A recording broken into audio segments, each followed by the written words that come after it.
There's a lot to talk about when looking at the point format for qualifiers and finals in a tournament. For the FNCS qualifiers, that is 6 games of non-stop action and stakes that get higher after the end of every match.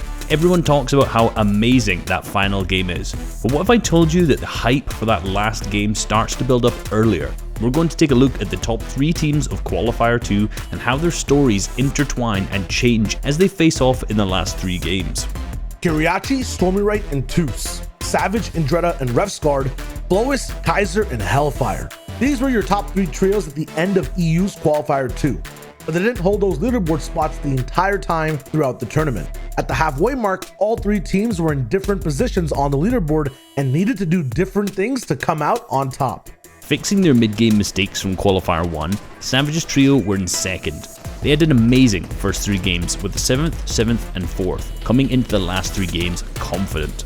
Kiriachi's trio were way further behind in 6th, about 10 points away from Savage. Their story was very interesting as they had better placements overall, but they were just lacking eliminations. They would have to get more aggressive in the final games. For Kaiser's trio, they were currently in 12th place, and in each individual game they were yet to make it to a top 10. They were almost 30 points down from the top 3. They needed to clutch big. There were signs of hope though, as they had a double-digit elimination game to start off the day, yet even that game wasn't in the top 10, so placement and wins needed to be the focus. Past the halfway mark, we're now in game 4. Kiriachi's team go down in 19th, slipping from 6th place to 10th. Storm Surge was just too hard to handle come the 4th zone, and despite them being able to triumph over it, the burns and scars they had were too much to recover from. No heals, no chance, they did not make it to the end game. Savage's trio have a mirror situation, where they're also down on 4th zone Surge. They try for some damage with sprays, but ultimately Refsguard gets left to play as a solo, picks up a few points, and the team drops down to 5th place on the leaderboard. For Kaiser, Flois, and Hellfire, this would be the game to remember. 17 total elims, an absolutely catastrophic hurricane rolling into the low ground. They were looking at all angles and just picking up elim after elim. With every member playing at the peak in their performance, this trio rose from 12th all the way to 4th place. The qualification right in their grasp. That's where life hits hard though. An off-spawn loss being contested throughout the day, Kaiser and company go down in 32nd with just 1 elimination point, balancing out the momentum they gained from their previous game. For Savage and Kiriachi though, both teams make it to endgame, and it's a showdown between the 2 in the final zone. Kiriachi's team pops off and comes out on top, winning a lot in placement, but Savage's team had 14 eliminations coming in second, really giving them a mega boost in the rankings. This puts them all the way sky high, basically ensuring their qualification if they just gain a few points in their last game. It's time for the finale, Game 6. A guaranteed ticket to finals on the line and 3 teams with very different stories throughout the day. Savage, Indretta, and Refsguard had enough clutches and pop-off throughout the day and clinched 7 more points, going down early to Surge in 23rd, doing enough to keep them in the top 3 no matter what.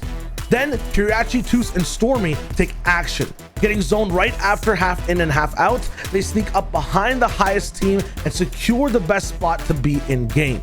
A spot to win, a spot to guarantee the FNCS finals. But pressure's tough, as is the zone, and they have to play it real safe, putting down pressure on builds, really securing that placement, but as a result not getting as many elims and running out of ammo and mats. Meanwhile, Kaiser, Flois, and Hellfire are in a world of chaos on low ground.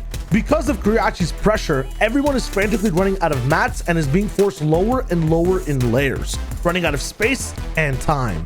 Kaiser's team is the cleanup crew and they take their job very seriously. 9 elims so far, and towards the end it's both teams head to head. The elims won't be enough though. They need the win to qualify, and this time they have enough to retake height, drop down, and win the final showdown, qualifying them for the FNCS and landing them in the top 3. Kiriachi did enough too, because of the back-to-back top placements against the best teams in the last 2 games they just played. They have the consistency needed to be first now in qualifier 2. But it's not about that last game. Everything each team did from the start to the midpoint onwards mattered, as it was a game of inches on the leaderboard. A lot of these gameplay switch-ups came in game 4, 5, and 6. as did the majority of points for these teams. That halfway mark is when you get to see the potential of who can qualify, and the hype starts to build no matter what stage of the tournament you're at. There's one more qualifier left this weekend for the FNCS, which teams will have to adjust, touch up in that last game. The final chapter of how that semifinals and finals experience shapes up ends soon. So tune in and be ready. You never know what happens after the halfway mark. That's it for now though, Fortnite fam. We'll be seeing you on that battle bus. Beep beep.